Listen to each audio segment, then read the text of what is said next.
ChatGPT said, under the golden lights of the city's tallest hotel. The evening began like any other, with guests arriving in polished cars, the sound of rolling luggage echoing across the marble floors, and staff hurrying to greet every important visitor. Yet the atmosphere changed when Mr. Liang, a billionaire businessman from China, entered with his firm stride and commanding presence.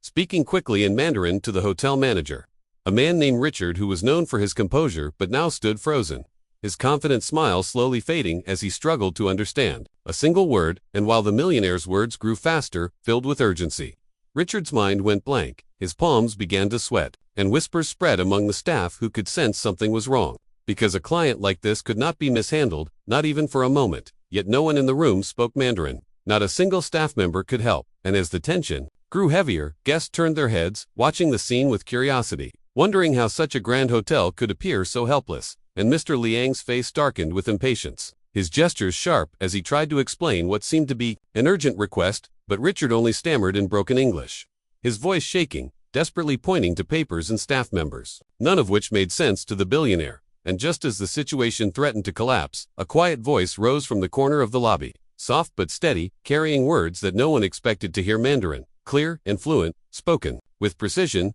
and every head turned toward the source, revealing James, the janitor, standing in his simple uniform with a mop still dripping water in his hand, his posture modest, yet his voice confident as he addressed the billionaire directly, translating Richard's confusion into calm explanation. And for a moment the lobby froze in disbelief, the air thick with shock as they realized that the man they had always overlooked, the one who worked silently cleaning floors, was now speaking to a powerful businessman in his own language, bridging the gap no one else could. And Mr. Liang's expression softened, his frown easing into curiosity as he nodded, responding rapidly in Mandarin, which James answered with the same ease, and the two began a conversation that seemed natural, their voices flowing in a rhythm that mesmerized everyone who watched. Because in that moment the janitor was no longer invisible, he was the center of the room, carrying himself with quiet dignity as he helped two worlds understand each other, while Richard, still frozen, tried to process what had just happened, his authority slipping away with every passing second. And though he had panicked under pressure, James had stepped forward without hesitation, revealing a skill hidden beneath years of silence, and as their voices echoed across the marble hall, a shift could be felt, as if something extraordinary was beginning, something that would not only solve the millionaire's problem, but also change the life of the man who had spoken when no one else could. Gasps echoed across the grand hotel lobby as James, the janitor, continued speaking fluent Mandarin with a tone so natural that it almost felt like he had been waiting for this moment his entire life, and the contrast between his plain uniform and the elegance of the guests watching made the scene even more striking. For here was a man often ignored, now standing before a billionaire and holding his attention with every word, while the manager, Richard, stood frozen, his pride wounded as the room he once controlled slipped away from him, and the staff who had never seen James do more than sweep floors or mop corners now stared with wide eyes, whispering to each other in disbelief, their surprise growing with every exchange between the two men, as Mr. Liang's expression shifted from frustration to surprise and finally to relief, because at last someone could understand him, someone could answer him clearly, and he leaned forward with interest, his voice lowering as though he had suddenly found not just an interpreter but an equal, while James, though aware of the dozens of eyes fixed on him, showed no sign of fear, his words flowing smoothly as if he belonged in this moment. And for the first time, the silence in the lobby carried respect for him, as though everyone had been forced to reconsider who he truly was. And when James translated Mr. Liang's urgent request about a shipment stuck at customs, explaining it calmly to Richard, the staff gasped again, realizing that this small exchange carried more weight than they had thought, because it wasn't just about a misunderstanding, it was about business worth millions. And without James, the hotel would have faced humiliation, and yet here was the man they had always overlooked, saving their reputation with nothing but his voice. And though Richard tried to step back in, stuttering a thank you, the eyes of the billionaire did not leave James, his sharp gaze studying him with curiosity, as if he wanted to know more, and James could feel the weight of that look, heavy but not unkind.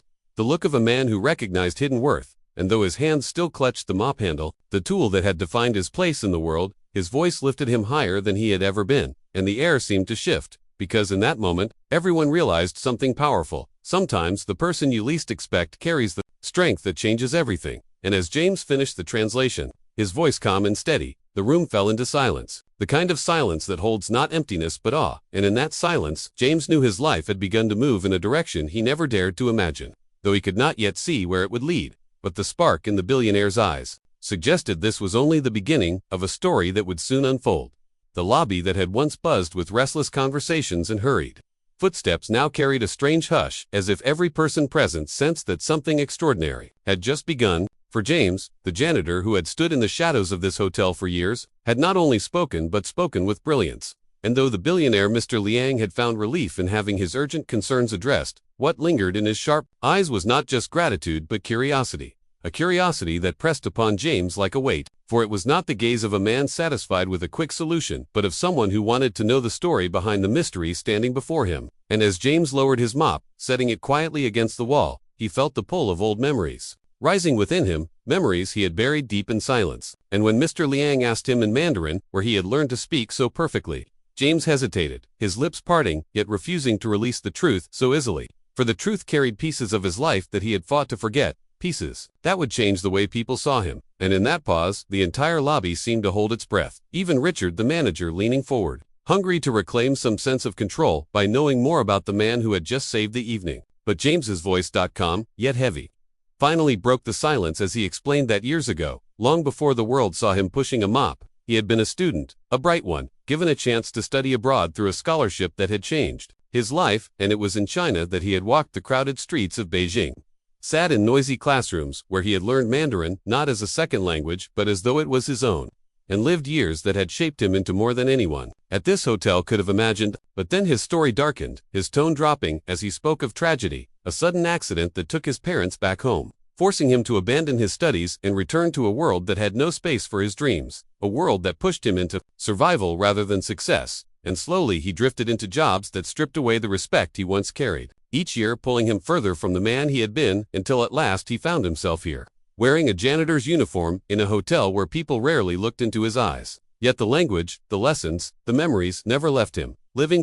quietly within, as if waiting for a moment like this. And the crowd that listened now saw not just a man in faded clothes, but a soul who had walked paths they never imagined, a man who carried both brilliance and brokenness. And for the first time, whispers were not mocking but filled with awe, while Mr. Liang, who understood not only the language but the struggle, felt something stir in his chest, for he too had known what it was to rise from little to, and he recognized in James the quiet strength of one who had endured and still stood tall. And in that recognition a bond was formed, though unspoken, yet powerful. And as James finished his story, his voice steady but his eyes glistening, the room fell into silence once again. But this time it was not the silence of shock, it was the silence of respect, as though every person present realized they were standing in the presence of a hidden story finally revealed. And though Richard shifted uncomfortably, sensing his own authority slipping further away, he could not deny that the man he had overlooked had become the most important figure in the room. And in that moment, James understood something, too. Perhaps this was not the end of his journey as a janitor,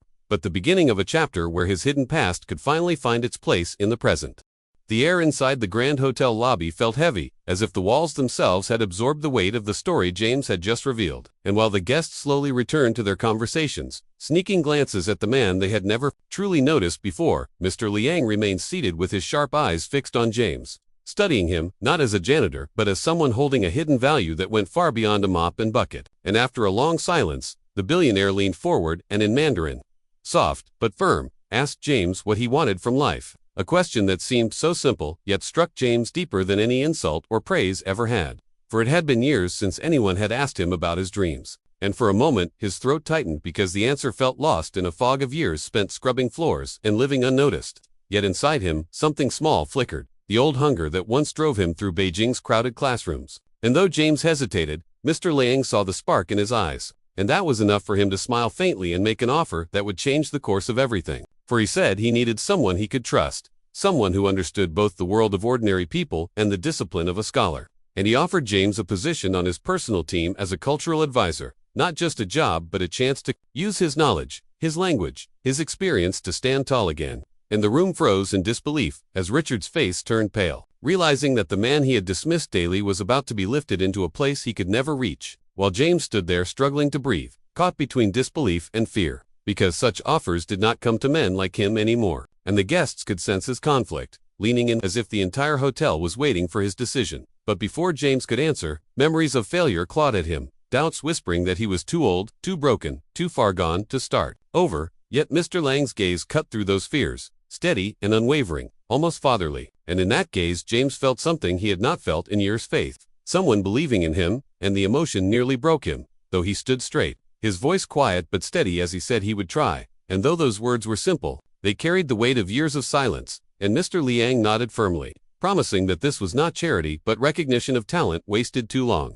A chance to rise not because of pity but because of worth, and the applause that slowly rippled through the lobby felt unreal to James, for he had been invisible so long that the sound of hands clapping for him struck his heart harder than words could, and Richard, consumed by anger and shame, slipped away into the background, his own career suddenly fragile, while James stood rooted in place, unsure if he was dreaming, until Mr. Liang extended his hand, strong and steady, pulling James into a handshake that symbolized more than an agreement. It symbolized the breaking of chains that had bound him to a life of shadows, and as their hands parted, James realized that the life he had thought was gone forever was now returning in a form he could never have imagined. And with that realization came tears, not of weakness but of release, and, though he quickly wiped them away, the room saw them, and instead of judgment, what filled the space was respect, the kind that could not be faked, the kind that only truth and courage could earn. And in that moment, James knew that everything had changed, and nothing in his world or theirs would ever be the same again.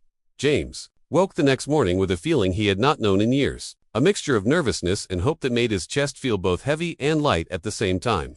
And as he looked at his reflection in the small cracked mirror above his sink, he barely recognized the man staring back at him, because for years, he had only seen exhaustion in those eyes. But now there was a glimmer of purpose, and though doubt still whispered at the edges of his mind, the memory of Mr. Liang's steady voice kept cutting through the noise, reminding him that this chance was not an illusion, it was real. And as he walked toward the hotel where his life had changed just the day before, every step seemed to echo louder than usual, almost as if the city itself knew something was different. And when he arrived at the grand lobby, the same place where he had once been invisible, the staff, who used to pass him by without a glance, now stopped to greet him with curious respect, unsure how to act but knowing things were no longer the same. And James felt the strangeness of this new attention press against him, but he refused to shrink, lifting his head higher than he had in years, until he reached the private lounge, where Mr. Liang was waiting, calm and composed, with papers spread out before him. And when he looked up at James, it was not with the eyes of a billionaire looking down on a janitor but with the eyes of a leader welcoming a partner.